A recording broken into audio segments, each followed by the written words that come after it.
गांव के किनारे एक पुरानी हवेली थी जो अब वीरान थी। हवेली के बारे में कहा जाता था कि वहां भूत रहते हैं, इसलिए कोई भी उस तरफ जाने की हिम्मत नहीं करता था।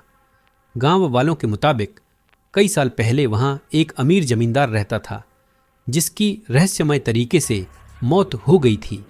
तब से उसकी आत्मा हवेली में भटक रही थी।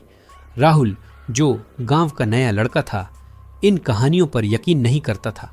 एक दिन उसने अपने दोस्तों से कहा, मैं उस हवेली में जाऊंगा और सबको साबित कर दूंगा कि ये सब झूठ है। दोस्तों ने उसे रोका, लेकिन राहुल ने किसी की नहीं सुनी। अगले दिन रात के अंधेरे में राहुल अकेले हवेली की तरफ चल पड़ा। जैसे ही वह हवेली के अंदर पहुंचा, दरवाजे खुद ब खुद बंद हो गए।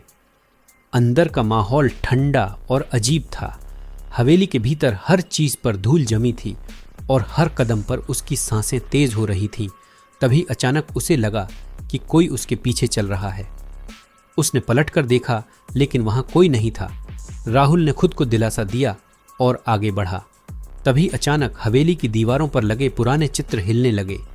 उनमें से एक चित्र पर खून की बूंदें टपकने लगीं। राहुल का दिल जोरों से धड़कने लगा। उसे अचानक एक महिला के रोने की आवाज सुनाई दी। आवाज तेज होती गई और हवेली के चारों तरफ गूंजने लगी। डर से राहुल का शरीर कांपने लगा। वह दरवाजे की तरफ भागा, लेकिन दरवाजा नहीं खुला। तभी उसे सामने सीढ़ियों पर सफेद साड़ी पहने एक औरत दिखाई दी। उसके बाल बिखरे हुए थे और उसकी आंखें लाल हो रही थीं। वह धीरे धीरे राहुल की तरफ बढ़ने लगी।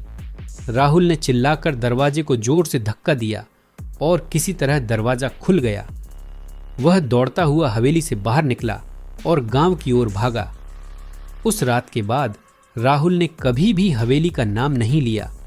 वह हमेशा के लिए डर में जीने लगा और गांव वालों को चेतावनी दी, उस हवेली के करीब भी मत जाना, वरना वो तुम्हें कभी वापस नहीं आने देगी। गांव वालों के लिए यह सिर्फ एक और कहानी थी, लेकिन राहुल के लिए यह उसकी जिंदगी का सबसे बड़ा सच